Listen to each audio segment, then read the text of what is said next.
Assalamualaikum warahmatullahi wabarakatuh.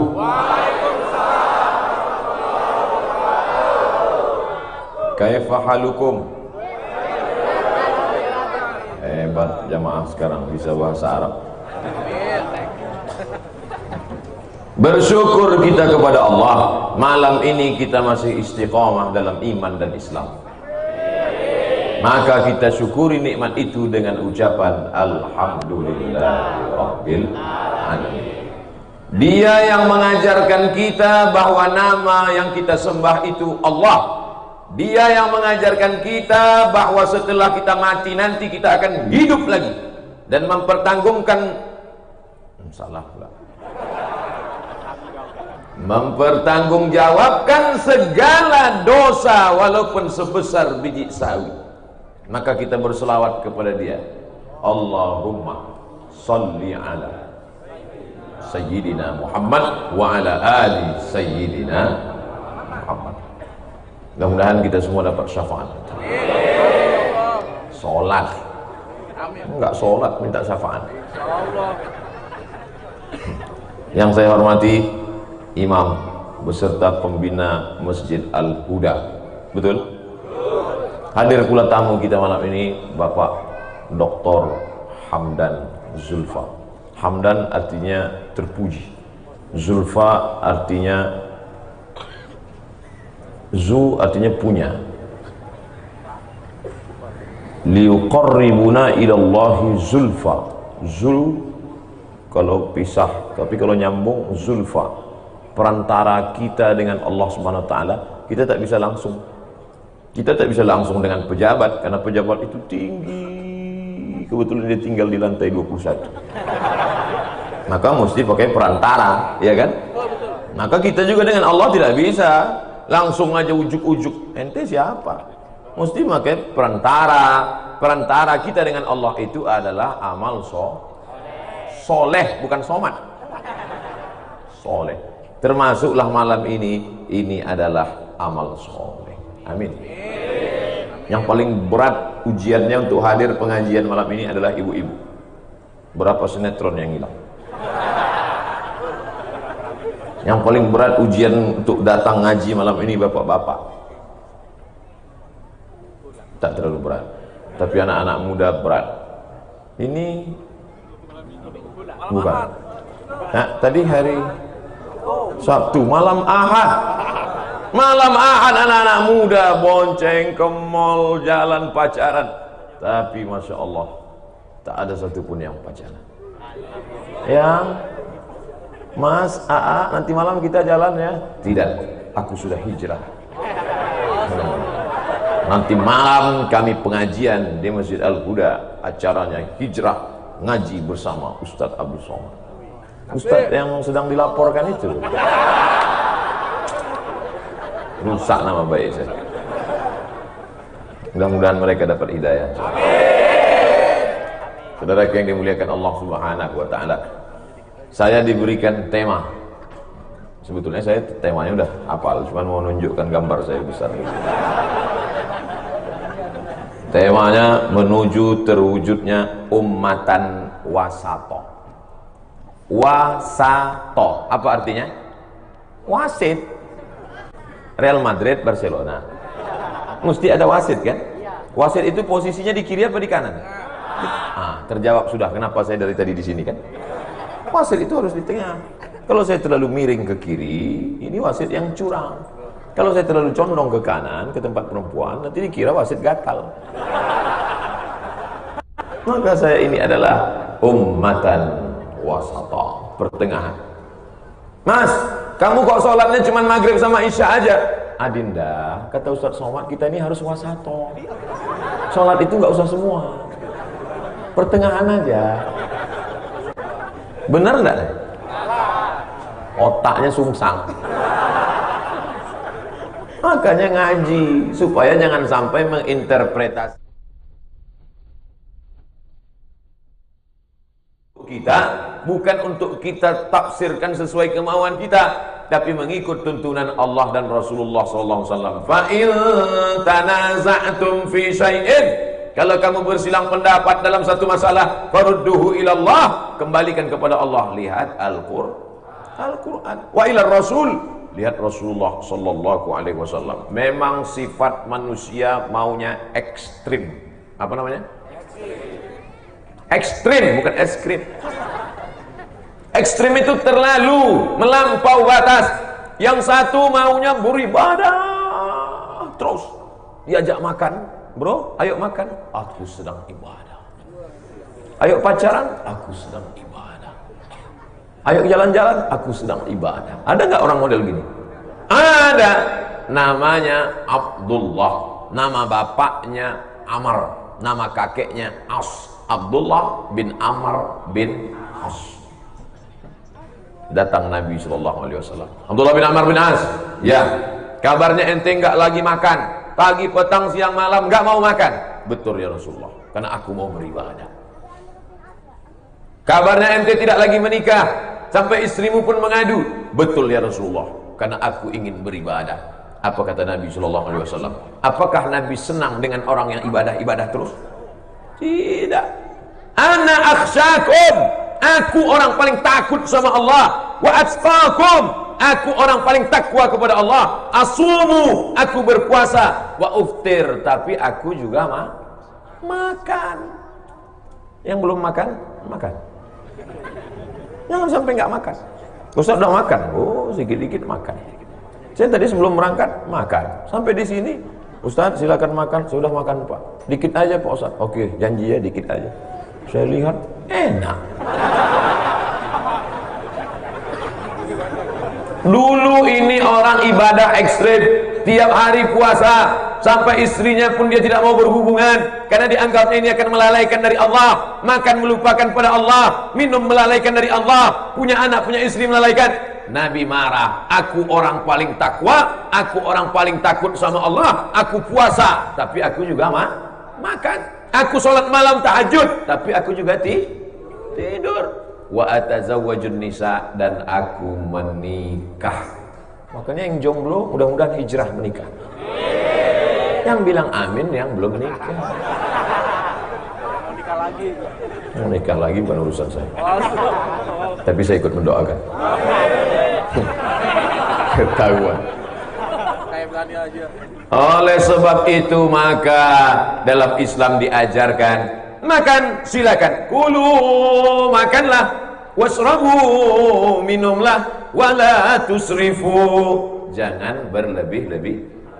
Karena semua penyakit berawal dari makan yang tidak ikut pola sehat. Ibu jangan sampai nggak makan. Ibu nggak makan takut gemuk. Saya banyak makan nggak gemuk-gemuk. Makan aja semua. Yang sakit-sakit darah tinggi nggak minum, diabetes. Nggak makan kambing, darah tinggi. Nggak takut durian, kolesterol, makan aja. Wah, nampaknya udah mulai diangkat satu-satu. Tadi saya mulai tausiah jam 9 kurang 15. Nanti akan berakhir jam 10 kurang 15. Karena di mana-mana saya tausiah 60 menit sesuai yang tertulis di botol 600 ml. Maksudnya minumannya mana? Enggak, saya jarang ceramah minum. Enggak pernah saya ceramah minum. Itu cuma mancing-mancing aja. Nanti setelah 60 menit kita akan bahas, tanya aja. Tolong pertanyaannya jangan yang mancing-mancing. Inilah kadang jamaah. Dia pancing-pancing, nah kita udah terjerat, dia ketawa. Ya, ketawa dia. Yang satu nggak mau makan, nggak mau minum, nggak mau nikah karena beribadah kepada Allah. Yang satu nggak peduli, pagi makan, siang makan, malam makan, di kelas pun makan. Dosen sedang jelaskan dia macam sapi kurban. Lalu yang baik dalam Islam itu yang mana? Apakah yang nggak makan-makan atau yang makan nggak berhenti? Yang pertengahan. Makan, silakan. Bapak sudah makan? Kok dari tatapan matanya seperti belum? Oleh sebab itu silakan makan, tapi makan dalam Islam ada tujuannya. Orang Islam makan itu gunanya liyuqima sulbahu, untuk menegakkan tulang belakang supaya dia bisa tahajud malam. Allahu Akbar. Mudah-mudahan kita diberikan rezeki makan yang halal. Hai orang yang kaya ke Makkah 2 kali. Orang setahun ke Makkah sekali, dia 2 kali, duitnya banyak. Selalu memberikan santunan anak yatim, fakir miskin, tapi kau cari harta dengan cara yang haram, maka di akhirat kau akan dituntut sebesar apapun amal yang banyak, setinggi bukit Uhud.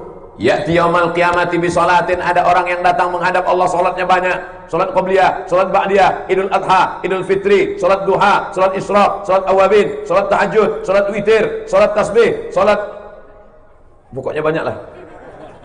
Wasiyamin, puasa Senin Kamis, puasa Ayyamul Bait 13, 14, 15, puasa Asyura 9, 10, Muharram. Jangan lupa nanti puasa Asyura, Muharram. Tapi ternyata syatama hadza, lidahnya kasar mencaci maki si fulan. Wa akala mala hadza, mengambil harta si fulan. Gaji supirmu, gaji tukang laundrymu, gaji tukang sapumu, gaji securitymu, memakan titik peluh keringat orang. Di akhirat kau akan dituntut di hadapan Allah Subhanahu wa taala. Setuju? Setuju, amin. Emang demokrasi setuju? Amin. Ini bukan masalah setuju nggak setuju. Kita akan diminta dituntut di hadapan Allah Subhanahu wa taala. Oleh sebab itu beruntunglah Bapak Ibu yang adil, karena lawan daripada adil adalah zalim. Orang yang zalim akan diminta pertanggungjawaban di hadapan Allah Subhanahu wa taala. Jangan zalimi orang lain karena makan haram, tidak ada untungnya. Di dunia hatinya tak tenang, di akhirat neraka jahanam siap. Ulama nadidat juluduhum, setiap kali kulitnya hangus, gosong, terbakar, badalna juludan ghairaha, kami ganti dengan kulit yang baru. Gosong, ganti baru. Terbakar, ganti baru. Hitam jadi arang, ganti baru. Untuk apa? Liyadzuqul azab, supaya mereka merasakan sakitnya azab. Makanya kita pagi petang berdoa 7 kali. Allahumma ajirna minan nar, Allahumma ajirna minan nar, Allahumma ajirna minan nar, Allahumma ajirna minan nar, Allahumma ajirna minan nar, Allahumma ajirna minan nar, Allahumma ajirna minan nar. Mama, ya, itu imam ngomong apa? Allahumma ajirna minan nar. Apa artinya? Enggak tahu. Allahumma ya Allah, ajirna, selamatkan kami, minan nar, dari api neraka.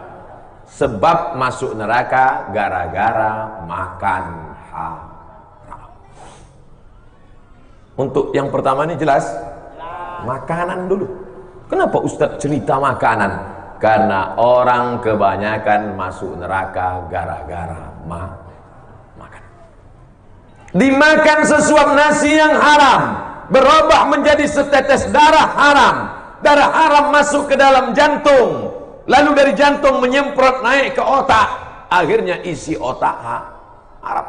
Dari otak turun ke mata, matanya haram. Dari otak turun ke lidah, lidahnya haram. Dari otak turun ke tangan, tangannya haram. Dari otak turun ke kaki, kakinya haram.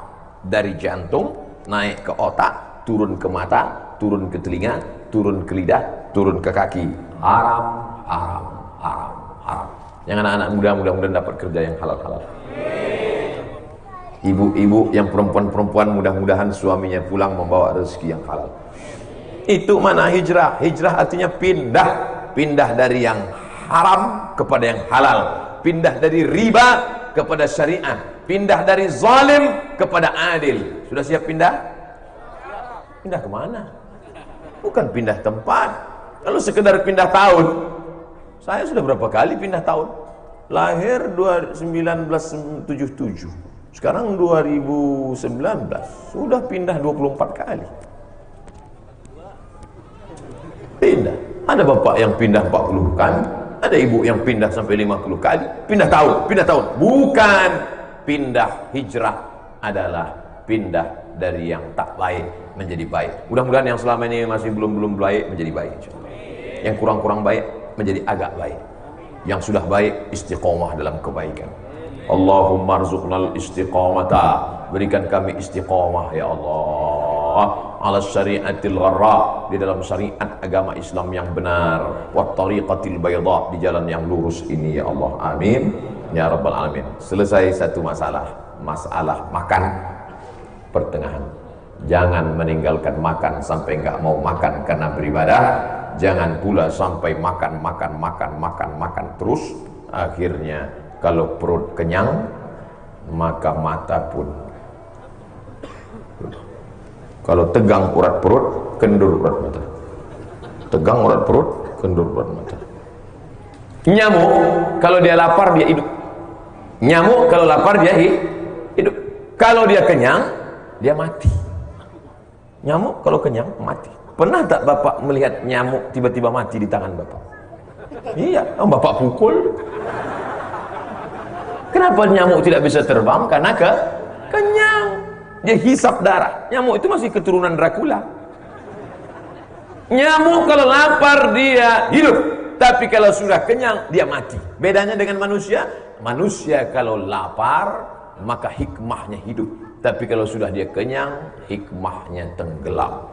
Kalau kamu mendengar ceramah tapi kamu tidak mendapatkan hikmah, kamu tidak mengerti, dua kemungkinan.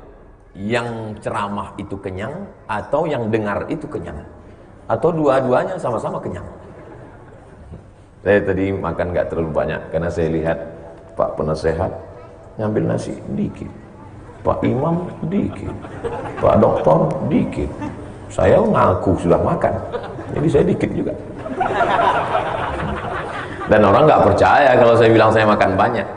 Masa orang seslim ini dibilang makan banyak? Orang selalu husnuzon dengan saya. Ustaz sering puasa sunat ya? Ustaz sedang puasa? Enggak. Puasa itu bagus, apalagi bagi ibu-ibu yang punya utang 90 hari. Baru sadar kan? Anak-anak muda, kalian pikir kalian datang ke dunia ini langsung terjun dari planet Mars? Kalian pernah numpang di perut mereka 30 hari lamanya, betul? Siapa yang hamil 30 hari? 9 bulan 10 hari, tapi mereka tidak bisa puasa 30 hari. Di tahun berikutnya mereka tidak lagi bisa puasa karena menyusukan anak 30 hari. Di tahun berikutnya mereka tak lagi bisa puasa karena menyusukan anak 30 hari. Untuk satu anak berapa hari mereka tak puasa? 90 hari. Sudah diganti apa belum? Laki-laki bertanggung jawab di hadapan Allah. Sudahkah kau ingatkan istrimu? Pulang dari sini, Adinda, tadi kata Ustaz Somad kita punya utang 90 hari, kamu udah membayar? Belum mas, kenapa belum bayar? Gimana mau bayar? Mau tahun keempat, adiknya nyusul. Mudah-mudahan nanti setelah anaknya umur 5 tahun, 7 tahun, ibu sudah mulai cicil puasa, bayar qadha puasa, amin. 90 hari itu berapa tahun lunasnya Pak Ustaz? 1 tahun lunas. 90 hari bisa lunas 1 tahun? Ya, ikuti metodenya. Senin, Kamis, Senin, Kamis, Senin, Kamis, Senin, Kamis. 1 bulan 8 hari. 10 bulan 80 hari. 11 bulan 88 hari. Tambah 2 hari 90 hari. Plus Ramadan. Setahun ibu puasa Senin, Kamis, lunas qadha untuk 1 anak. Anak ibu berapa? Berapa? Malu berapa? 9. Hari ini 3 manusia sedang diingatkan. Si ibu ingat bahwa dia punya utang. Si anak supaya berbakti pada orang tua, jangan pernah kau lawan ibumu karena mereka banyak utang puasa kena engkau. Kalau belum pernah kau bisa bahagiakan mereka, paling tidak jangan susahkan mereka. Di antara banyak foto-foto besar yang saya lihat di dalam tadi, saya perhatikan banyak foto. Ada satu foto yang saya berkesan. Saya lihat Pak Pembina dengan ibu. Oh, ternyata barokah hidup itu ada bersama ibu. Jadikan ibumu seperti raja, maka rezekimu akan seperti rezeki raja-raja. Bukan hadis Nabi, saya dapat di internet. Kalau mau memancing rezeki, muliakan ibu. Nanti kalau dia sudah tak ada, meninggal dunia, barulah kau akan bernyanyi dengan tetesan air mata. Kalau sudah tiada. Tak usahlah kita lanjutkan. Banyak nanti yang menangis, bukan karena lagu itu, tapi karena suara Ustaz. Hai laki-laki, kau akan diminta tanggung jawab di hadapan Allah. Sudahkah kau ingatkan istrimu untuk mengqadha, mengganti puasanya yang tinggal kemarin? Jangan jawab dengan lidah, tapi nanti malam kau bangunkan dia. Besok hari Ahad jangan puasa, malam Senin Ahad kau bangunkan dia untuk sahur. Bangun! Bagi yang nikahnya udah lama. Tapi yang baru-baru menikah, wake up my darling, wake up my honey. Mau apa? Pergi beli nasi bungkus. Tutup mas, masaklah. Kita mau sahur. Nawaitu sauma qadha'id. Saya berniat puasa qadha besok hari lillahi ta'ala. Ibu dapat niat 1 tapi dapat 3. Niatnya puasa qadha. Qadha bukan. Niat puasa qadha hari Senin dapat 2. Puasa qadha lunas 1. Puasa sunat Seninnya dapat. Dan yang ketiga program diet. Ustaz, saya sudah puasa sebulan 8 hari kok nggak turun-turun? Ya enggak. Orang habis puasa dirapel. Yang makan pagi, makan siang, makan malam, di qadhanya malam. Sama aja. Oleh sebab itu maka kita ikut Nabi Muhammad SAW. Nabi itu makannya dikit. Nabi itu makannya dikit. Kita dikit-dikit makan. Dikit-dikit makan. Dikit-dikit makan. Apa yang kau makan gak berhenti dari tadi? Makan yang tidak memberikan efek apapun tapi mulut tidak berhenti 2. Pertama kuaci, kedua permen karet. Yang makan kuaci sama permen karet jangan tersinggung. Nanti kalian laporkan pula aku gara-gara itu. Saudaraku yang dimuliakan Allah Subhanahu wa ta'ala, maka manusia ini ada kalanya gara-gara makanan dia masuk neraka, ada kalanya gara-gara makanan doanya tak dikabulkan. Allah diangkatnya tangan ke atas berdoa, ya Rab, ya Allah, tapi doanya tak dikabulkan. Kenapa? Mat'amuhu haram, karena makanannya haram. Berdoa pakai lidah. Lidah yang makan haram diharamkan Allah mengabulkan doa dari lidah yang makan haram. Rabbana hablana minas shalihin. Jadikan anakku anak yang soleh. Pulang sakau. Minta soleh yang datang sakau. Kalau minta soleh datang sowan, itu lebih dari permintaan. Pede kali Ustaz. Saudara yang dimuliakan Allah Subhanahu wa ta'ala, yang salah bukan anaknya, yang salah adalah kita, karena kita kasih dia makanan haram. Yang haram itu akan kembali kepada yang haram juga. Kenapa ibu bisa ringan kakinya melangkah malam ini? Kenapa bapak bisa datang malam ini berduyun-duyun, berbondong-bondong sampai ke belakang? Padahal yang di belakang sana gimana dia mau melihat ustaz? Segitu jauhnya kemari. Gimana mereka bisa dengar ceramah? Itu sound systemnya sampai ke belakang. Kalau memang betul sampai, coba kita tes. Yang mendengar suara saya di ujung, angkat tangan. Sampai. Itu bukti sampai. Masya Allah. Tapi pas saya bilang, yang angkat tangan, dia diam. Loh, kalau nggak dengar ngapain ente datang sini? Kenapa nggak pulang? Gimana mau pulang? Parkir motor payah. Saya mulai jam 9 kurang 15, sekarang sudah jam 9 lewat 15, 30 menit saya sudah bicara, tapi baru satu saja, masalah makan. Apa pentingnya makan Pak Ustadz? Ya, penting makan. Kalau sudah orang tidak makan, perutnya kosong, maka bawaannya ngamuk, ngantuk. Orang kalau tidak makan bawaannya ngamuk, marah, gejolak. Cara kalau mau membuat revolusi mudah aja. Buat aja orang lapar.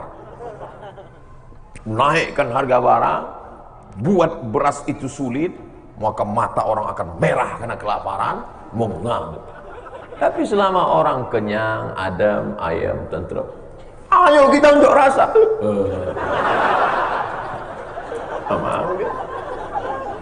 Semua pergolakan berawal dari tidak adanya makanan, krisis ekonomi. Betul? Oleh sebab itu maka kita bersyukur di negeri kita ini aman, adem, ayam, tentram. Apa yang mau dimakan dapat. Di negeri lain kelaparan, tapi di tempat kita semuanya pakai touch screen. Pergi ke rumah makan tuh Namanya gulai tunjuk. Istri kamu pandai masak ya. Kita janji jam 11, jam 12 kok udah siap semua. Maklum, dia punya kuliner namanya touchscreen. Ayam goreng, ayam panggang, ayam langsung keluar rekening. Saudara yang dimuliakan Allah Subhanahu wa taala, saya sekedar mau kasih contoh. Ummatan wasata adalah umat yang tidak ekstrim ke kiri dan tidak ekstrim ke kanan. Ekstrim ke kiri, ekstrim ke kanan. Setelah selesai makan baru pakai pakaian. Terbalik Pak Ustaz, pakai pakaian dulu mau makan. Terserah, saya yang ceramah kok. Ekstrim kanan mesti pakai jubah. Siapa yang enggak pakai jubah masuk neraka. Yang pakai kain sarung masuk neraka 1 kali. Yang pakai celana 2 kali. Mesti, pokoknya harus seperti ini. Letterlik, tekstual. Tapi yang ekstrim kiri, dia nggak permasalahkan. Nggak pakai celana pun nggak apa-apa. Kamu nggak pakai celana, yang penting celana kan hatinya. Lalu dalam Islam diajarkan, bukan kainnya, bukan casingnya, tapi substansi maknanya adalah menutup aurat. Mau pakai sarung, silakan. Mau pakai celana, silakan. Kalau pakai celana jeans, silakan. Yang penting menutup aurat. Wasata. Saya mau mengajarkan lewat contoh simple sederhana. Bukan berarti saya tak pandai untuk ceramah serius. Ummatan wasata menurut etimologi, menurut terminologi, menurut orang barat Karl Steinbring, menurut ulama mazhab, bisa aja. Saya dosen. Mantap. Al-Azhar, S2 Maroko, S3 sekarang nunggu berapa bulan lagi baru sidang karena nulisnya terlalu cepat saking pintarnya. Cuman karena saya ceramah, materinya tidak terlalu serius, disangka orang saya ustaz kaleng-kaleng. Saudara yang dimuliakan Allah SWT, saya cuman mau menjelaskan bahwa wasato itu bukan tidak makan. Wasato itu pula bukan terlalu banyak makan, tapi mengikut tuntunan Quran dan Sunnah. Wasato itu bukan berarti tidak pakai celana. Wasato itu pula bukan berarti letterlik memahami secara tekstual, tapi substansi maknanya adalah menutup aurat. Asal sudah tertutup aurat, bagus.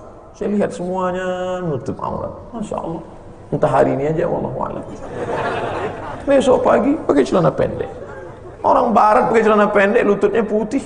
Ini udah hitam, bekurap, bekudis. Anak-anak muda yang kemarin sebelum hijrah main futsal pakai celana pendek, apakah setelah hijrah dia tetap main futsal? Tetap, cuman pakai celana panjang, lutut ditutup. Dulu main futsal jam 5 start, jam 9 baru berhenti. Sekarang jam 5.30 prit, stop, mandi pulang semua, sholat ke masjid. Dulu hayya 'alas shalah, gol. Kapan mandinya? Kapan sholat maghribnya? Kok mati meninggalkan dunia dalam keadaan su'ul khotimah? Emangnya Messi ngasih syafaat di akhirat? Saudara yang dimuliakan Allah Subhanahu wa taala. Oleh sebab itu maka wasata artinya punya sikap pertengahan, tidak eka dan tidak eki. Eka ekstrim kanan, eki ekstrim kiri. Jangan tersinggung. Saya hanya menjelaskan makna simple sederhana. Terwujud ummatan wasata dan cinta. Tertutup pula sama cinta, enggak perlu digeser. Nampak? Cinta negeri. Eropa kecil tapi negerinya banyak. Nyebrang dari Maroko yang pertama sekali Spanyol. Di samping Spanyol Portugal. Tahu Portugal? Persatuan Orang Tua Gatal. Naik ke atas Prancis, Jerman, Inggris, Swedia. Negerinya banyak, bahasanya banyak. Negaranya berapa? Banyak. Tapi Indonesia dari ujung Aceh, bahasa Aceh, suku Aceh, kerajaan Aceh, turun ke bawah Batak, Mandailing, Karo, Batak Toba, Dairi, turun ke bawah Melayu, Melayu Delhi, Melayu Riau, Melayu Siak, Melayu Jambi, Kepulauan Riau, turun ke bawah, Lampung, Bengkulu, masuk ke Jawa. Orang Banten, Jawa Barat, Jawa Timur, Jawa Tengah, Jakarta, Batavia, orang Betawi, Pulau Kalimantan, saudara kita Dayak, lalu kemudian ada pula di sana orang Banjar, masuk Sulawesi, orang Makassar, orang Maros, orang Bugis, lalu kemudian orang Manado, masuk sampai ke timur. Tapi segala macam bahasa, suku, kerajaan bisa disatukan dalam satu bingkai negara kesatuan Republik Indonesia. Jadi kalau masalah menjaga persatuan ini, mana yang lebih hebat? Orang Eropa apa orang kita? Karena kita yang bilang hebat. Kita lah yang bilang kita hebat. Siapa lagi kalau bukan kita? Mereka macam-macam suku, macam-macam kerajaan, macam-macam negara. Tapi kita bisa satu, berbangsa satu, berbahasa satu, bertanah air satu, tanah air negara kesatuan Republik Indonesia. Datang Belanda bertahan, datang Jepang bertahan, datang revolusi komunis bertahan. Maka mudah-mudahan kita tetap bertahan dalam goncangan apapun, insya Allah. Amin ya rabbal alamin. Ini kenikmatan besar. Bayangkan seandainya kita tidak bersatu dalam bahasa Indonesia, ketemu orang Aceh dengan orang Papua, mau pakai bahasa apa? Pakai bahasa Inggris, tapi bukan bahasa kita. Tapi sekarang kita bisa bahasa Indonesia. Kita punya tanah air, kita negeri yang besar, gemah ripah loh jenawi, tongkat dan batu jadi tanaman, untayan zamrud katulistiwa. Kalau kita naik pesawat itu di atas nampak hijau, seperti saya yang sekarang di atas nampak hijau, luar biasa. Siapa yang tak bangga? Apakah bapak ibu bangga menjadi orang Indonesia? Dah selesai, tamat, tercapai cita-cita dan cinta negeri. Tapi cinta negeri ini bukan seperti membalikkan tapak tangan. Belajar kita dari hijrah Nabi Muhammad sallallahu alaihi wasallam ketika meninggalkan kota Makkah. Nih tentang cinta negeri, meleleh air matanya meninggalkan kota Makkah. Kalaulah bukan karena Abu Jahal, Abu Lahab mengusir aku, takkan kutinggalkan engkau wahai Makkah Al-Mukarramah. Padahal dia cuma mau pindah ke kota Al-Madinah Al-Munawwarah. Jarak dari Makkah ke Madinah 500 kilometer. Abdul Somad dari Riau ke Jakarta berapa kilometer? Hitung sendiri. Naik pesawat. Apa maknanya? Bahwa kita begitu luas. Nabi cinta kota Makkah, Nabi cinta kota Al-Madinah Al-Munawwarah. Makanya ada ungkapan, walaupun bukan hadis Nabi, hubbul watan minal iman. Cinta tanah air adalah bagian dari iman. Mempertahankan tanah air dari Jepang, dari Belanda, sampai hilang nyawa, anak, rumah dan kuasa. Yang diharapkan sorga yang belum nampak, yang tinggal rumah terbakar, anak mati, yang dibawa bambu runcing. Tapi apa yang membuat mereka semangat? La ilaha illallah Muhammadur Rasulullah. Iskariman, hidup mulia, au mut syahidan, atau mati syahid. Pilihannya cuma dua, hidup mulia, mati syahid. Penjajahan di atas dunia harus dihapuskan karena tak sesuai dengan pri kemanusiaan dan pri keadilan. Sebetulnya masih ada beberapa pri lagi, pri kebinatangan. Pri binatang pun tidak ingin disakiti. Semut, coba pijak semut.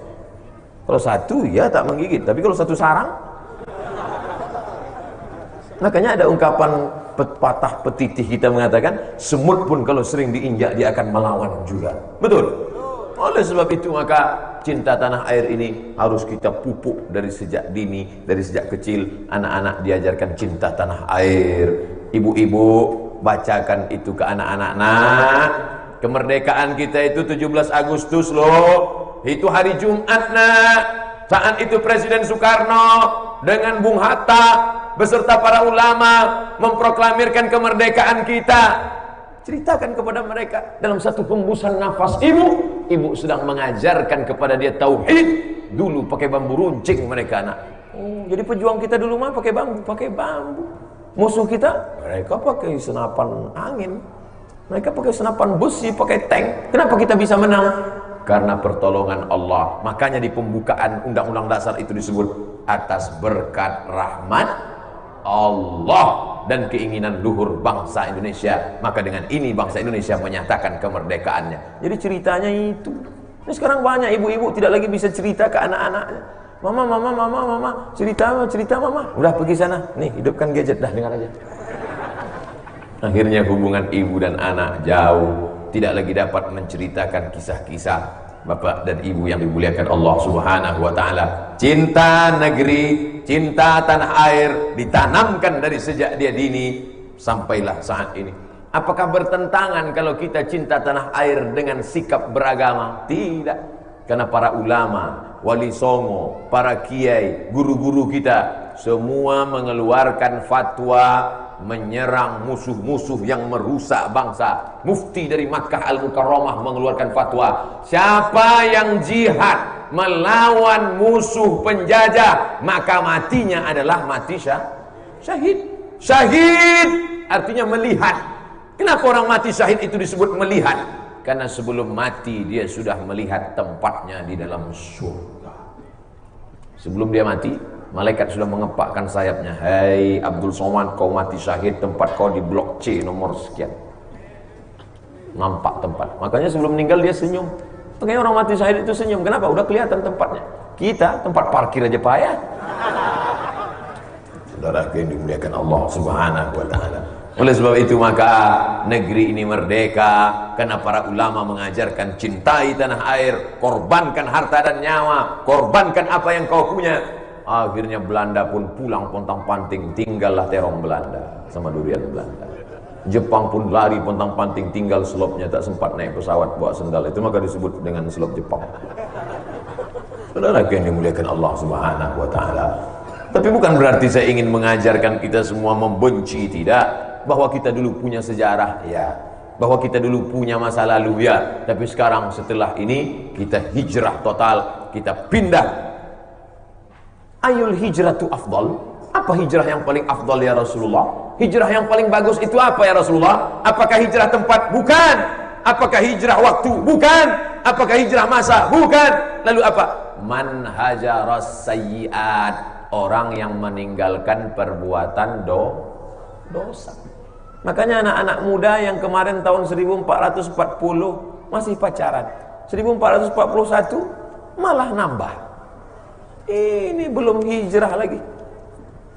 Saya tadi lihat kalender, kapan sih hijrah? Ternyata hijrah itu 1 September. Ini udah curi start masjid. Besok tanggal 25, 5 hari lagi baru hijrah. Tapi ternyata masjid inilah masjid pertama saya ceramah tentang hijrah. Mudah-mudahan semangat hijrah ini akan membuat kita memang betul-betul hijrah insya Allah. Yang muda-muda pun hijrah. Yang kita masih lanjutkan hubungan ini, tidak. Aku sudah dengar ceramah Ustaz Somad. Pokoknya kita hijrah, pindah. Jadi kau tinggalkan aku. Hijrah dari pacaran kita menuju pelaminan. Jawabannya so sweet. Siap yang pacaran-pacaran ke pelaminan? Ibu-ibu turunkan harga mahar. Setuju? Nggak ada gunanya pengajian kalau tidak diamalkan, betul? Turunkan harga mahar. Besok mereka akan datang sore-sore. Kupinang dengan bismillah. Perempuan yang paling baik adalah perempuan yang paling murah maharnya. Tapi bukan perempuan murahan. Masuk akalkah perempuan yang dikandung 9 bulan 10 hari, disusukan 2 tahun lamanya, dilahirkan dengan meregang nyawa, 6 jahitan baru dia keluar ke dunia. Kebetulan bayinya besar, gemuk. Dibesarkan dengan tetes peluh keringat dan air mata. Setelah dikuliahkan SD, SMP, SMA, enggak TK karena di kampung. Selesai S1, tiba-tiba kau pinang hanya dengan aku terima nikahnya dengan mengajarkan surat Ar-Rahman tunai. Sanggup kau mengambil anak gadis orang hanya dengan membacakan surat Ar-Rahman? Kenapa bapaknya lepaskan? Kenapa ibunya rela melepaskan? Karena sebenarnya mereka melihat engkau adalah bibit bebet bobot yang akan menjadi imam bagi anak gadis dan anak cucu mereka di masa akan datang. Amin. Oleh sebab itu siapkan diri kalian. menjadi imam masa depan. Imam di masjid siap, imam di kantor siap. Ini kalau disuruh imam di kantor, kamu siap menjadi kepala dinas? Jangan kepala dinas, kepala badan, kepala kantor siap. Jadi imam masjid, aduh nantilah Pak. Saudara yang dimuliakan Allah Subhanahu wa taala, ini hijrah harus hijrah total. Yang selama ini masih lagi riba, pindah. Yang selama ini masih lagi suka caci maki, sumpah serapah, yang suka membicarakan aib orang, pindah, stop. Pokoknya besok walaupun belum masuk 1 Muharram, kalau ada orang nelpon bapak ibu, kabarnya si anu, stop, kita sudah hijrah. Nggak boleh lagi ngomong aib orang. Terus kita main di grup WA aja.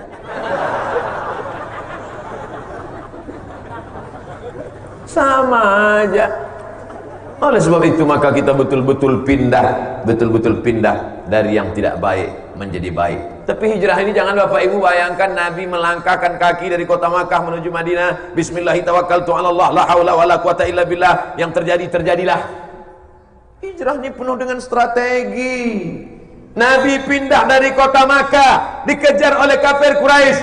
Apa yang dia lakukan? Tidak langsung menuju Makkah, tapi transit dulu 3 hari 3 malam di bukit bernama Jabal Ur.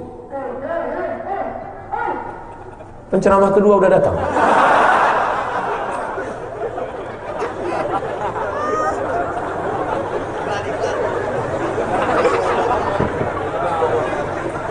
Nabi tidak langsung pindah ke kota Madinah, tapi dia transit dulu naik ke Jabal Sur selama 3 hari 3 malam. Siapa yang bawa makanannya? Yang membawa makanan seorang perempuan namanya Asma. Ingat, siapa namanya? Asma, pakai alif panjang. Asma. Kalau pendek Asma, sesak napas. Siapa yang menemani dari rumah menuju Bukit Sur? Abu Bakar Siddiq. Siapa yang membawa makanan? Asma. Berita harus tetap diupdate, karena kalau sampai ketinggalan berita ini gawat. Maka berita siang dibawa di waktu malam, malam dia nginap di atas, siang dia turun ke kota Makkah. Laki-laki itu bernama Abdullah bin Abi Bakar Siddiq. Tapi di bawah mesti ada yang memata-matai, mengintai. Siapa kira-kira musuh yang naik? Siapa kira-kira musuh yang menjaga di bawah itu? Namanya Amir bin Fuhairah. Pura-pura mengembala kambing, tapi tugas dia bukan mengembala kambing, untuk melihat kira-kira siapa ya. Mata-mata, spionasi. Kalau sekarang Intel, Indomie telur. Nanti sampai masanya ada yang membawa dari kota Makkah ke Madinah, tidak pakai jalur biasa, karena jalur biasa sudah dihadang oleh musuh-musuh. Harus jalur khusus. Siapa yang tahu jalur khusus itu? Namanya Ibnu Uraiqid. 5 yang menemani Abu Bakar, yang membawa berita Abdullah, yang membawa makanan Asma, yang dibawa pura-pura mengintai Amir bin Fuhairah, yang menjadi gaib penunjuk jalan Abdullah bin Uraiqid, yang menggantikan posisi tempat tidur Nabi ketika musuh membuka selimut Sayyidina Ali bin Abi Thalib. 6 orang berperan. Sulitkah bagi Allah untuk meloloskan Nabi Muhammad langsung pindah? Mudah saja. Nabi panggil, Allah panggil Jibril tolong bawa, selesai. Tapi Allah mau mengajarkan kita proses hijrah itu ada strategi. 6 orang dengan kerja macam-macam. Itu kalau bahasa kampung saya namanya job description. Bagi-bagi tugas. Begitu juga dengan acara ini. Kenapa acara peringatan hijrah malam ini bisa terselenggara? Karena bagi-bagi tugas. Yang protokol ada tuan, yang qori baca Quran anak kecil, ada yang masang tenda, tapi mereka nggak tampil ke depan. Kadang saya kalau acara itu banyak kali kata sambutannya, malam ini nggak ada sama sekali. Pernah saya beberapa kali acara sampai kata sambutan jam 11:30. Jamaah udah nunduk semua, baru protokol manggil, berikut ini mari kita dengarkan tausiah hijrah yang akan disampaikan oleh Ustaz Somad. Takbir jamaah. Tapi malam ini Masya Allah, tokoh masyarakat kita ada, tapi tak ada memberikan kata sambutan. Entah saya memang tak disambut, entah apa, Allah maaf. Bergurau aja. Saudara yang dimuliakan Allah Subhanahu wa taala, apa maknanya? Saya mau mengatakan jangan berkecil hati kalau peran kita tidak kelihatan. Jangan berduka kalau tidak kita tampil ke depan. Tapi sebenarnya kita ada peran besar di hadapan Allah. Yang tampil Nabi Muhammad sallallahu alaihi wasallam, tapi di balik itu ada tim yang solid. Begitu juga dengan acara. Apa ada tadi protokol manggil? Berikut ini mari kita dengarkan kata sambutan dari digital printing. Ada. Tapi acara ini indah kan karena mereka digital. Nampak hijau, dinding pun hijau, tiang pun hijau. Saya nggak dikasih tahu, kalau kasih tahu saya pakai baju hijau tadi. Kita bagus pakai hijau ini karena Nabi SAW kubahnya itu, kubah makam Nabi warna apa? Warna hijau. Karpet Taman Raudhah hijau. Nanti kalau pergi ke Madinah yang merah itu bukan Raudhah, tapi yang hijau, itu Taman Raudhah. Nabi suka warna hijau, makanya sorban Nabi ada yang warna hijau. Dan kita pun kalau bersedekah disuruh pakai duit warna.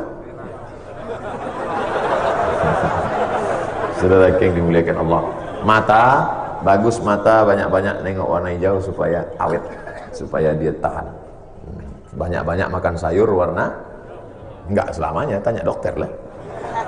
Saudara yang dimuliakan Allah Subhanahu wa taala, oleh sebab itu maka momentum hijrah ini bagi yang belum taubat. Saya sebetulnya mau taubat Pak Ustaz. Saya sudah capek dalam dosa ini, saya mau taubat. Terus kenapa belum taubat? Itulah belum dapat momen. Ini momennya. Ini momennya. Ini momen. Yang pacaran-pacaran ini momen untuk memutuskan dia. Hari ini juga keluarkan HP, WA dia. Sampai di sini hubungan kita putus. Besok pagi dia pun update langsung, teganya. Saudara yang dimuliakan Allah Subhanahu wa taala, terus bergelimang dosa. Sampai kapan? Sampai kapan? Berhenti, taubat. Hijrah maknanya al-muhajir, namanya hijrah. Nama orang yang hijrah itu muhajir. Kalau perempuan muhajirah. Siapa itu yang muhajir? Man hajara manahallahu anhu. Hijrah meninggalkan semua yang dilarang Allah Subhanahu wa taala. Alhamdulillah kita sudah meninggalkan, tapi masih ada yang kecil-kecil remeh-temeh yang kita anggap itu hanya upil, yang kita anggap itu hanya kecil, tapi sebenarnya itu justru besar karena orang banyak terpleset karena batu yang kecil. Betul? Ada pernah, aduh aku tadi terpleset, kenapa? Nginjak bukit. Ada orang terpleset karena batu yang kecil. Orang terpleset, aku tadi terpleset jatuh, malunya. Di mana terpleset tadi? Waktu di depan kantor anu. Kenapa? Karena kulit pisang. Kan hal sepele. Pernah nggak dengar? Aduh tadi terpleset kenapa? Nginjak kulkas. Kita jatuh karena hal-hal kecil. Oleh sebab itu maka jangan pernah menyepelekan dosa. Alah dosa-dosa gini aja kok. Paling-paling udah diampunkan Allah. Tak bisa. Makanya besok pagi mandi taubat. Saya memang betul-betul tahun 1441 ini Pak Ustadz hijrah saya. Kenapa tahun kemarin gak hijrah? Soalnya sekarang yang angka cantik 1441. Bagus, masa lalu tak dapat diulang. Menetes air mata darah mengulang, masa lalu tak dapat diulang. Tapi yang sekarang ini betul-betul setelah mandi taubat, malam ini atau besok Pak Ustadz? Malam ini juga. Nunggu besok Pak Ustadz. Apa yakin besok kita masih hidup? Tidak. Berapa banyak orang yang tidur malam ini dan besok tidak bangun pagi. Mas, bangun. Enggak. Bangun. Enggak. Pas dirasa udah dingin macam es batu. Mati. Berapa banyak orang yang tidur malam ini besok pagi tidak bangun. Tak terhitung jumlahnya. Yang digedor pintunya tidak terbuka. Ustadz suami saya meninggal jam 1 malam, jam 2 malam. Saya bangunkan tahajud biasanya, tak juga bangun. Mati. Makanya kita, kalau besok kita bangun, kita katakan alhamdulillahilladzi ahyana ba'dama amatana wa ilaihin. Bacanya biasa aja, jangan ikut cara saya. Kan besok pagi Bapak alhamdulillahilladzi ahyana. Disangka ibu zombie. Saudara yang dimuliakan Allah Subhanahu wa taala, kitalah orang paling bahagia karena kita bersama dengan orang baik di tempat baik, majelis yang baik, majelis 1 Muharram 1441 Hijrah. Nanti kalau ada pengajian di masjid lain, datang. Ada pengajian di kantor 1 Hijrah, datang. apapun judul ceramahnya, siapapun penceramahnya, yang penting datang, duduk, dengar, diam. Ngantuk-ngantuk dikit diampunkan Allah. Tapi saya lihat dari tadi nggak ada yang ngantuk. Hebat jamaah. Kalau ada di antara jamaah yang ngantuk, dua kemungkinan. Pertama digoda setan, kedua cacingan. Tapi alhamdulillah malam ini semuanya semangat. Tentulah semangat ini harus tetap membara supaya tahun 1441 itu lebih baik daripada tahun kemarin. Man kana yaumuhu mithla amsihi fahuwa khasir. Siapa yang tahun ini sama aja seperti tahun kemarin, khasir, rugi. Man kana yaumuhu syarrun min amsihi. Siapa yang tahun 1441 lebih jelek dari tahun kemarin, fahuwa mal'un, dilaknat Allah. Yang paling baik siapa? Man kana yaumuhu khairun min amsihi. 1441 lebih baik daripada 1440. Fahuwa rabih. Itulah orang yang beruntung. Kita termasuk orang yang beruntung insyaallah. Yang selama ini belum sholat, 1441 sholat. Alhamdulillah Ustaz Somad. Sejak mendengar ceramah Ustaz di Masjid Al-Huda kemarin, yang belum sholat, sholat. Alhamdulillah suami saya sudah sholat Pak Ustaz. Sholat apa? Sholat Jumat. Sholat subuh. Kalau sholat subuhnya sudah seperti ini tanda berarti Palestina tak lama lagi akan merdeka. Merdeka Palestina. Tentara-tentara Israel yang mati diperiksa, dibuka, rupanya pakai pempes. Mencret mereka, kencing-kencing dia. Tapi orang Islam berjuang memerdekakan Masjidil Aqsa dari serangan tentara Israel. Apa yang membuat mereka berani? Karena mereka menganggap hidup ini hanya sejenak, sebentar saja. Yang miskin jangan terlalu bersedih, karena hidup ini sebentar saja. Jalan, hidup ini seperti melewati jalan. Ini jalan, sekedar melalui jalan, lewat jalan, selesai. Maka yang miskin jangan terlalu bersedih, karena kau hanya melewati jalan. Yang sakit jangan putus asa, karena kau hanya melewati jalan. Yang kaya jangan sombong, karena pun kau juga tak lama, hanya melewati jalan. An-nasu niyam, manusia ini semuanya tidur. Saya tidur, bapak tidur, ibu tidur, kita sini semuanya sedang tidur. Kapan kita baru terbangun? Ketika malaikat maut mencabut nyawa, saat itu barulah kita terbangun. Oh, ternyata aku dalam tidur panjang. Mimpinya macam-macam. Ada mimpi jadi orang miskin, ada mimpi jadi orang sakit, ada mimpi jadi orang cantik, ada mimpi jadi orang ganteng. Tapi hidup yang sebenar hidup adalah setelah mati nanti barulah kita hidup kekal sesungguhnya. Tempat cuma ada dua, surga atau neraka. Andai kita mati nanti dan Bapak Ibu jamaah Al-Huda sampai ke surga, lalu tak menemukan saya di sana, yakinlah bahwa saya sedang ada di yang tempat lebih tinggi. Pede sekali Ustaz. Kita harus pede. Yang mengajarkan kita pede itu siapa? Nabi. Man qala la ilaha illallah dakhalal jannah. Siapa yang bersaksi tiada Tuhan selain Allah dan Muhammad Rasul utusan Allah, pasti masuk surga. Pasti apa tak pasti? Insya Allah. Terjebak juga kan? Insya Allah masuk surga. Oleh sebab itu jangan lagi, saya tak mau mendengar ini banyak zaman Ustaz. Kalau nanti di akhirat kau tidak melihat aku, tatap wajahku Ustaz, tatap wajah kami Ustaz. Kalau kau tidak melihat kami, tolong cari kami di neraka Ustaz. Ente kok pede kali masuk neraka? Kita semuanya akan masuk surga insyaallah. Yang bilang begitu siapa? Nabi sallallahu alaihi wasallam. Man qala la ilaha illallah Muhammadur Rasulullah dakhalal jannah. Siapa yang mengucapkan la ilaha illallah Muhammadur Rasulullah masuk surga. Wa in zana, kalau dia berzina. Wa in saraq, kalau dia mencuri. Wa in zana wa in saraq, dia berzina, dia mencuri, masuk surga. Enak apa enggak enak? Enak. Berzina masuk surga, mencuri masuk surga. Masuknya kapan? Ketika jamaah Al-Huda semua sudah masuk, wasiqal ladzina taqaw ilal jannati zumara. Ketika semua jamaah Masjid Al-Huda masuk surga.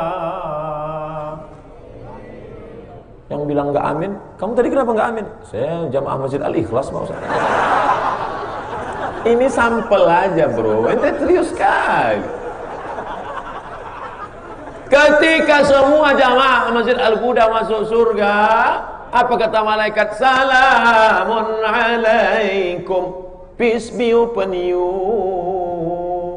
peace be upon you. Selamat kalian masuk ke dalam surga. Lalu kemudian ada di antara kita yang bertanya, kawan sekantor saya kemarin mana ya? Kok nggak ada? Rupanya dia transit. Dia obok-obok dalam neraka jahanam. Makanya kita selalu berdoa di akhir doa, janganlah kami transit, jangan kami transit. Bapak Ibu selalu baca doa itu kan?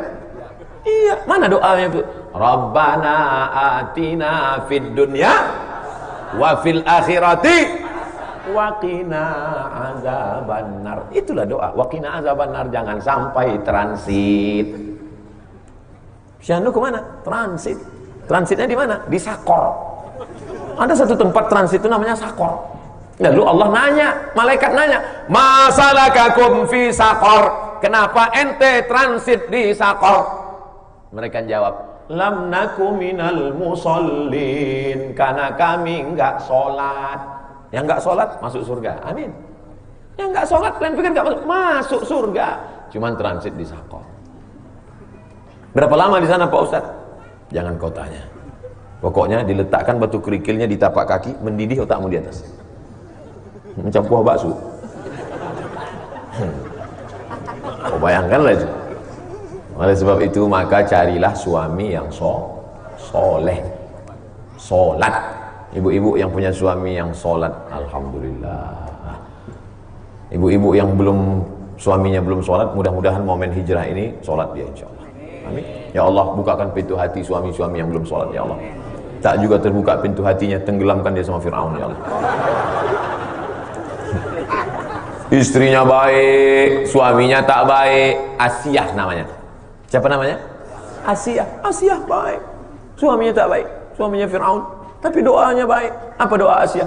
Rabbi bnili indaka baitan fil jannah. Ya Allah, bangunkan untukku satu rumah dalam surga. Wa najjini min fir'aun wa amalihi. Selamatkan aku dari Fir'aun dan perbuatannya. Wa najjini minal qaumil zalimin. Selamatkan aku dari orang yang zalim. Nah, ibu baca doa itu tiap pagi tiap malam. Wa najjini, suaminya heran. Kok tiap hari doanya doa Fir'aun aja? Iyalah, kau Fir'aun.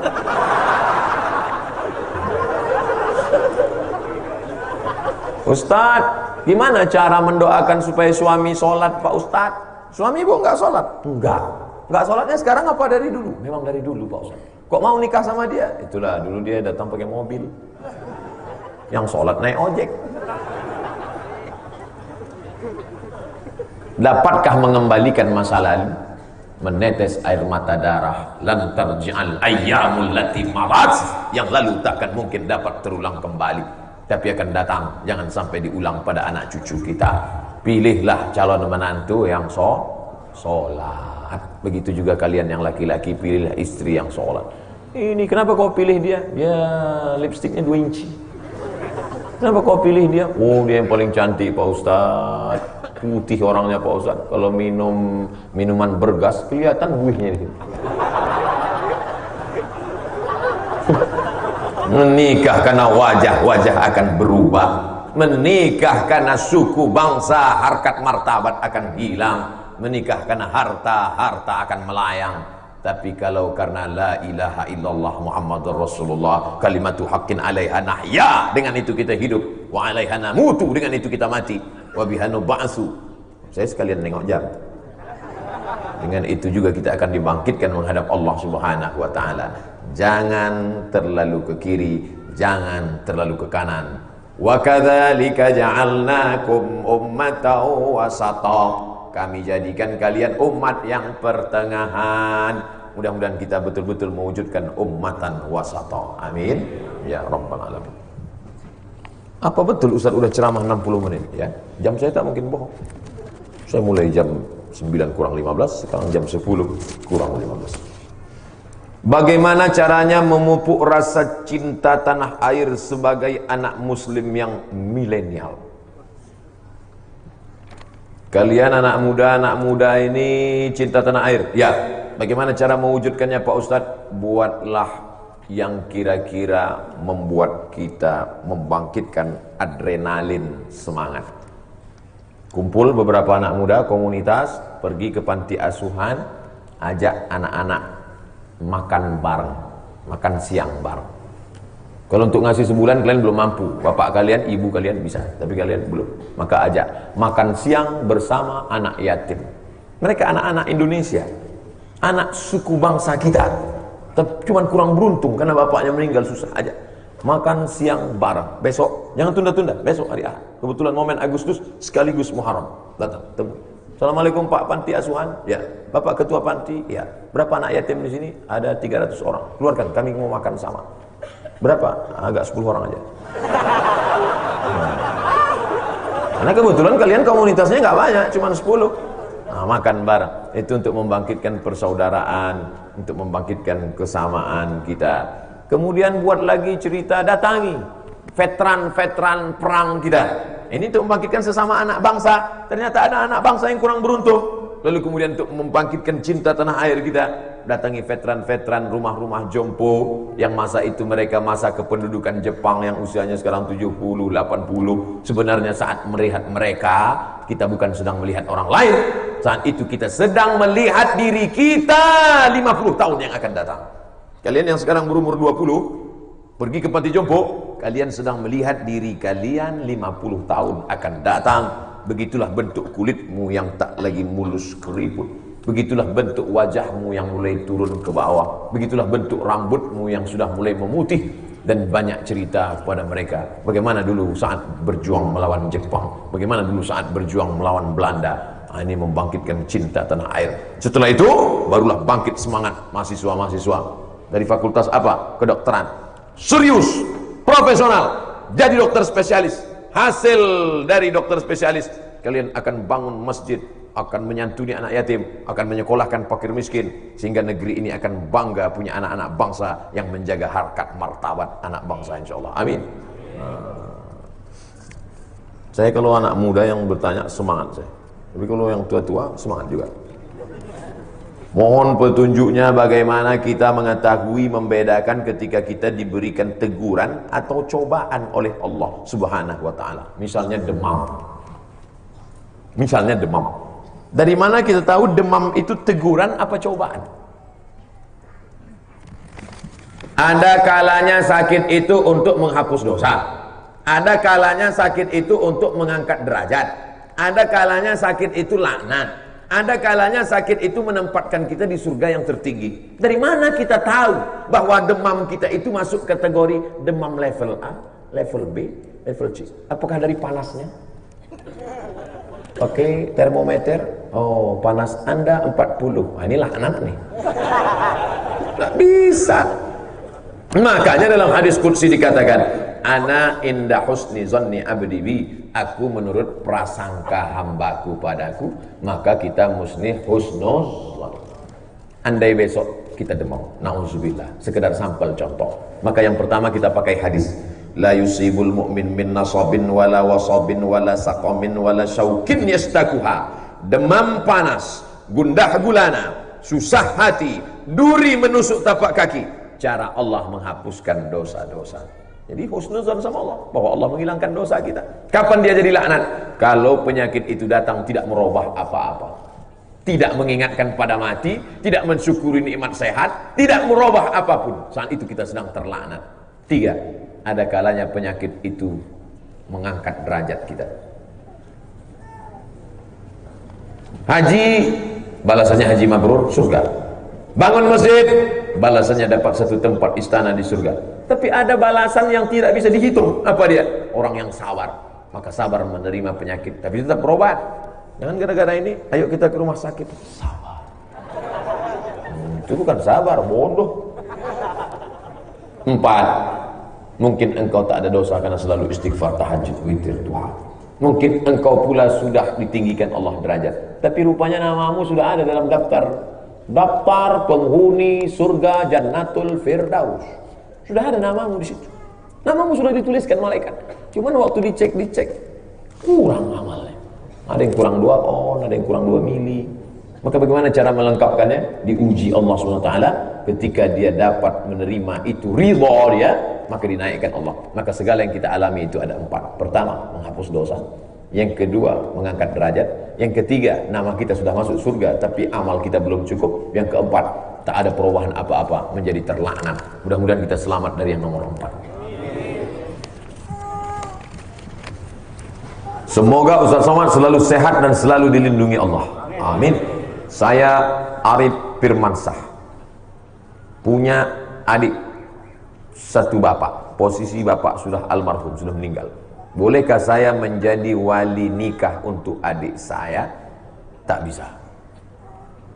Karena syarat wali itu adalah saudara seayah atau saudara kandung seayah seibu. Adapun saudara seibu tak bisa jadi wali. Saudara tiri tak bisa jadi wali. Kamu, saya mau mewalikan dia Pak. Apa hubunganmu? Saya merasa saudara. Apalagi? Jadi ini bukan masalah rasa-rasa, bro. Jadi harus ada hubungan nasab. Kamu, saya mau mewalikan dia Pak Ustaz. Apa hubungan sama? Saya hubungan nasib Pak Ustaz. Nggak bisa. Oleh sebab itu ada hubungan nasab. Wali ibu, ibu. Wali adik, anak-anak gadis, wali kalian ada 6. Pertama, ayah. Tak ada ayah, kakek. Kakek itu apa Pak Ustaz? Grandfather. Yang kedua, abang. Adik, adik ayah atau abang ayah. Kami di Sumatera abang. Kalian mau pakai kakak, terserah lah. Yang penting samanya itu. Oleh sebab itu maka 6 orang inilah yang menjadi walimu. Wali, tugasmu bukan cuma menikahkan saja.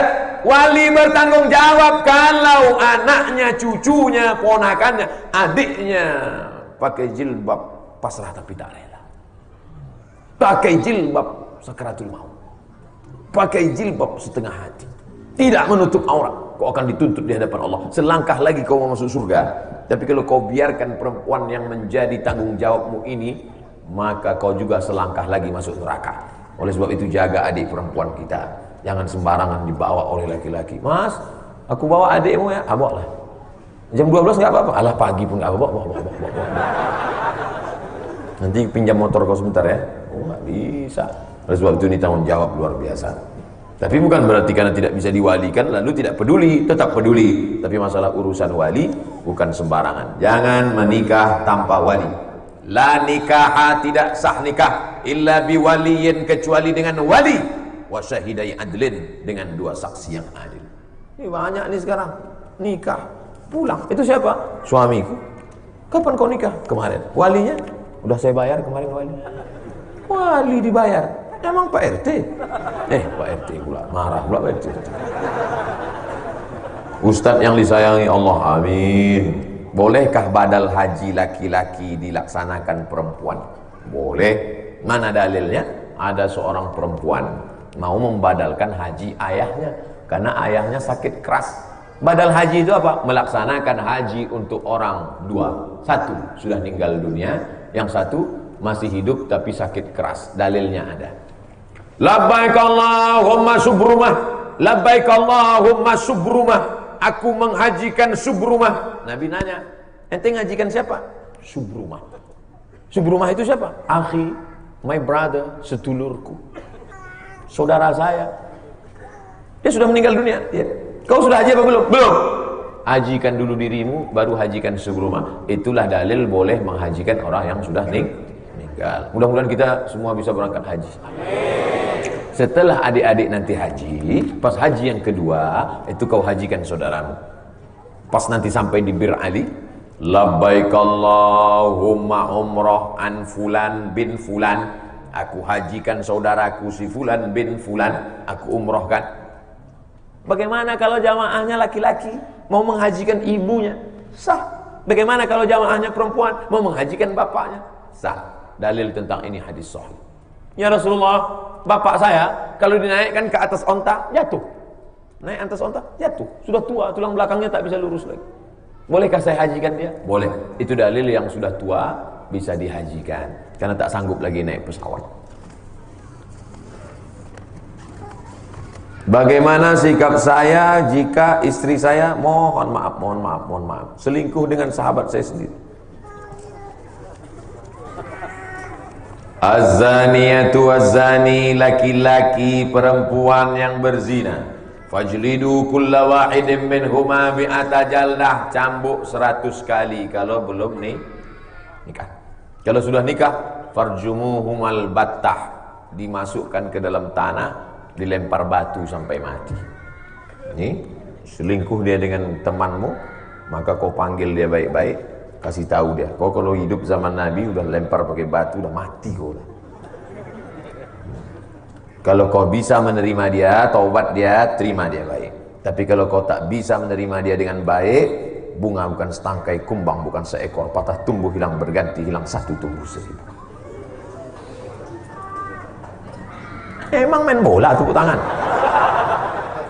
Jangan mulutmu berkata siap, tapi hatimu berkata tidak. Lain di bibir, lain di hati.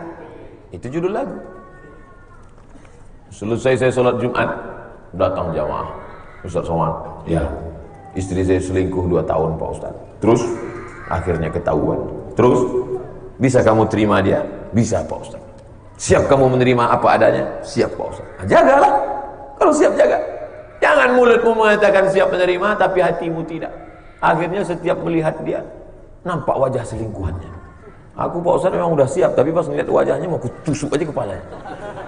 Tidak bisa. Tidak ada laki-laki yang sanggup siap, karena laki-laki yang siap adalah laki-laki dayus. Dayus cemburu. La yadkhulul jannah, tak masuk surga. Siapa yang tak masuk surga itu ya Rasulullah? Dayus. Siapa dayus? La yagharu ala maharimihi, tak ada rasa cemburunya. Tak ada rasa cemburu. Bininya dibawa orang, cuek aja deh. Tadi kulihat istrimu dibawa orang nonton. Udah biasa. Ini dayus sih. Dayus tak mencium bau surga. Tapi jangan pula terlalu cemburu. Sampai istri beli kangkung pun gak bisa. Ente kenapa gak beli kangkung? Suamiku curiga sama tukang jual kangkung. Ini itu namanya posesif. Terlalu cemburu. Lagi-lagi ummatan wasata. Jangan terlalu cemburu posesif, jangan pula sampai tak ada rasa cemburu dayus. Siapa namanya? Dayus posesif.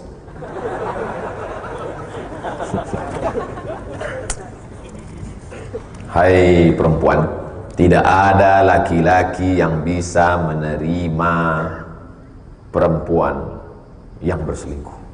Kalaupun ada, dia akan balas dengan perselingkuhan yang lain. Karena tabiat laki-laki adalah ayam jantan yang perkasa. Ayam jantan 2 ekor, masukkan ayam betina, buat 1 kandang. Sampai mati ayam jantan itu. Berdarah, dicakar, diinjak, dipatok. Mati ayam jantan, berkelahi untuk merebut 1 ayam betina. Begitu ayam. Beda sama babi. 2 ekor babi jantan, masukkan 1 babi betina. Dibuatnya bertiga. Kalau tak percaya tes. Maka laki-laki adalah ayam jantan yang perkasa, tak bisa berbagi hatinya, tak bisa berbagi cintanya. Tapi ada laki-laki yang hatinya lapang, setelah perempuan itu taubat bisa dia terima. Mas, berat untuk kuakui, tapi aku sudah salah. Nggak apa-apa, aku siap menerimamu, karena aku pun juga udah nikah siri 3 kali. Rasakan kau lah. Semoga Ustaz selalu sehat walafiat. Amin. Saya sehat. Banyak orang yang ragu katanya saya sakit. Saya sehat. Jika seorang suami berkata kepada istrinya, saya tidak bisa lagi hidup bersamamu dan sudah tak suka lagi. Apakah kata-kata itu termasuk talak? Talak terbagi 2. Talak sorih jelas, talak kinayah kiasan tak jelas. Ini termasuk talak sorih apa talak kinayah? Kinayah. Kalau dia jelas, ku talak engkau talak 1. Talak itu cerai, bukan ini kan. Itu tolak. Ku talak engkau talak 1. Itu namanya talak sorry, jelas. Tapi kalau yang model begini, aku tak suka lagi padamu, maka perempuan wajib nanya, maksud Allah?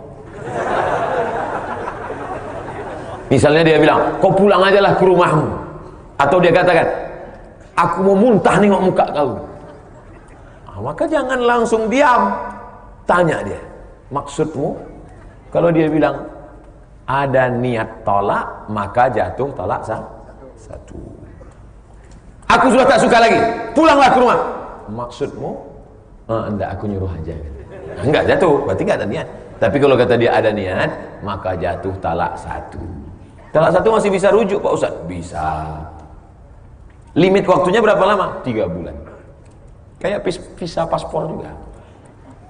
Kalau sebelum 3 bulan itu dia balik, rujuk. Cara rujuknya, datang aja sama dia. Makanya talak itu nggak boleh keluar rumah. Kalau laki-laki mentalak itu bukan berarti perempuan keluar rumah, tetap satu rumah. Cuman beda kamar. Pas hujan, balik lagi. Bilang sama dia, I back to you my darling. Ada balik. Tapi kalau sudah habis limit waktunya, masih bisa dia balik? Bisa. Cara baliknya akad ulang. Karena waktu iddah namanya sudah habis.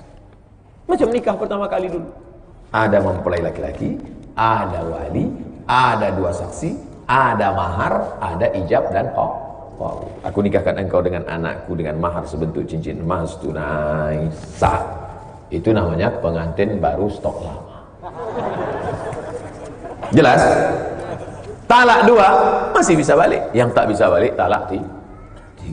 Makanya semarah-marahnya engkau jangan langsung talak 3. Ini ada laki-laki ini marah, menggeletar dia. Aku talak 100. Talak 100 jatuhnya 3. Ku talak engkau sebanyak bintang di langit.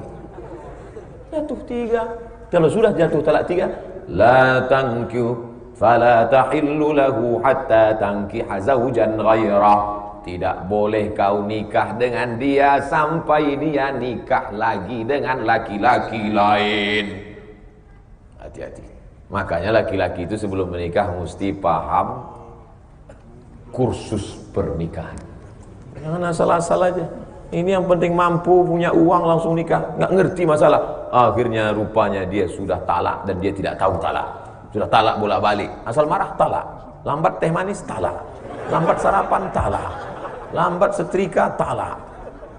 Rupanya anak-anaknya selama ini anak-anak zina. Gara-gara tidak tahu hukum talak. Makanya belajar, ngaji. Tapi masyarakat jamaah Masjid Al-Huda ini semua saya yakin sudah ngaji insyaallah. Saya pernah baca hadis mengatakan apabila seorang suami melakukan perbuatan mungkar maka secara otomatis jatuh talak. Bagaimana implementasi hadis ini Pak Ustadz? Mengingat seorang istri tidak mengetahui perbuatan suaminya di belakangnya. Maksudnya gini. Man taraka sholata muta'ammidan faqad kafara jihara. Siapa yang meninggalkan sholat secara nyata, secara jelas, secara sengaja, maka kafirlah dia. Mungkin Bapak Ibu pernah lihat itu di internet. Siapa yang suaminya tak sholat, otomatis fasakh. Pernah baca? Saya pernah dapat kiriman. Sekaligus pertanyaan, Ustaz, apakah kalau suami itu nggak sholat, otomatis istri itu fasakh? Ada namanya tolak, laki-laki menceraikan perempuan. Ada namanya khulu, perempuan menggugat laki-laki. Ada namanya fasakh, hakim membatalkan pernikahan. Contoh, suami murtad. Ya bagus pertama nikah. Tiba-tiba dia murtad, maka hakim memfasakh. Karena kalau suami murtad, istrinya tetap muslimah, maka hubungan mereka adalah zina. Maka harus dipisah. Begitu juga tentang tadi sholat. Kalau dia meninggalkan sholat secara sengaja, secara sadar, pas ditanya, kamu nggak sholat mas? Sholat buang-buang waktu aja. Maka itu sudah fasakh. Hakim menjatuhkan.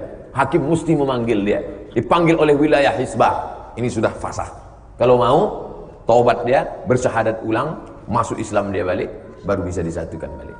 Nah ini hati-hati yang nampaknya sepele remeh temeh. Bagi yang meyakini bahwa meninggalkan sholat secara sengaja itu adalah kafir, keluar dari agama.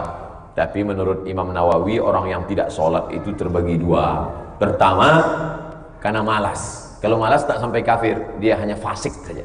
Fasik artinya tetap Islam, cuma Allah tak beri hidayah pada dia. Itulah makna ayat Allahu la yahdil qaumal fasiqin. Kok kenapa nggak sholat? Aku sebetulnya percaya ayat sholat. Terus kenapa nggak sholat? Lagi malas aja. Nantilah udah agak-agak mati, mau mati sakit. Tapi kalau dia mengingkari, kenapa kamu nggak sholat? Sebenarnya sholat itu nggak relevan untuk zaman sekarang. Ribet sekali sholat itu. Ambil wudhu, buka kaos kaki. Coba kalau ibadahnya pejam mata, selesai, kan enak. Wah, ini sudah menghina, bisa jadi murtad. Nauzubillah. Bagaimana cara bilang sama suami kalau saya mau pergi ke pengajian? Karena waktunya malam hari, supaya suami tak marah. Tunjukkan aja gambar saya. Mas, Ustadz ini apa gila? Kalau dia tidak tergolong termasuk mazhab haters, kalau dia masuk golongan lovers. Mas, saya izin ada pengajian di Masjid Al-Huda. Kamu pergi sama siapa? Ini sama rombongan ibu-ibu jamaah pengajian mak-mak garis keras. Maksudnya keras berprinsip dalam ibadah, bukan keras dalam hal yang lain. Apa gila pengajian? Hai suami-suami, hai laki-laki, aslinya laki-laki yang mengajar perempuan. Aslinya laki-laki yang memberitahu perempuan bagaimana sholatmu, bagaimana puasamu, bagaimana qadakmu, bagaimana zakatmu, bagaimana infakmu, bagaimana jilbabmu. Tapi karena laki-laki tidak sanggup menjelaskan itu, maka dia mestinya mengundang pengajian di rumah, di masjid. Dia yang membawa. Ya ayyuhalladzina amanu, hai para suami-suami, qu anfusakum, jaga dirimu, wa ahlikum, istri anakmu, nara, dari api neraka. Suami diberi harta warisan 2 kali lipat dari perempuan. Laki-laki diberikan kuasa, ar-rijalu qawwamuna 'alan nisa. Bukan karena Islam diskriminatif, tapi karena tanggung jawab laki-laki yang besar. Siap jadi laki-laki? Banyak sekarang laki-laki nggak siap jadi laki-laki. Berotot tapi melambai. Di mana pengajian Masjid Al-Huda? Sana. Ini termasuk laki-laki yang tak siap jadi laki-laki. Oleh sebab itu saya bangga malam ini saya sedang berhadapan dengan laki-laki yang sejati. Laki-laki yang sejati bukan ototnya tegap. Laki-laki sejati adalah laki-laki yang menyelamatkan perempuan. Khuliqatil mar'atu min dhila'. Perempuan itu diciptakan dari tulang rusuk yang bengkok. A'wajuha a'laha. Tulang rusuk yang paling bengkok, yang paling bagian atas. In akhazta aqamtaha kasartaha. Tulang rusuk yang bengkok itu kalau kau paksa lurus, dia akan patah. Ini tulang rusuk bengkok. Kalau kau paksa lurus, patah dia. Kalau kau ikut, kau jadi bengkok. Maka pandai-pandailah meluruskannya. Ajak dia pengajian, bawa majelis ta'lim. Kamulah laki-laki yang mesti membawa mereka. Sekarang ada perempuan yang mau pengajian. Alhamdulillah. Allah nggak adil Pak Ustaz. Kenapa dia baik dapat istri celaka? Kenapa dia perempuan baik dapat suami tak baik? Husnuzon sama Allah. Mungkin laki-laki yang tak baik itu supaya istrinya itu menjadi baik. Mungkin perempuan yang tak baik itu dijumpakan Allah dengan yang baik supaya mereka baik. Kalau suami baik dapat istri baik, lalu yang tak baik, masa mereka sama-sama dua masuk neraka? Husnuzon kepada Allah Subhanahu wa ta'ala. Oleh sebab itu maka menjadi laki-laki adalah tanggung jawab. Menjadi laki-laki, ibu yang punya anak laki-laki panggil ke sini sebentar nak. Kau menjadi laki-laki ada tanggung jawab di hadapanmu. Kau akan dituntut, kau akan ditanya. Kullukum ra'in, setiap kamu pemimpin, wa kullukum mas'ulun an ra'iyatih. Setiap kalian akan dituntut, diminta tanggung jawab di hadapan Allah Subhanahu wa taala. Laki-laki, sekarang yang ditanya hanya sholatmu saja. Yang ditanya sekarang hanya celanamu saja sudah nutup lutut atau tidak. Tapi begitu kau menikah, sholat istrimu, bacaan Quran istrimu, jilbab istrimu, semua akan ditanya. Tapi jangan gara-gara ini kau takut nikah.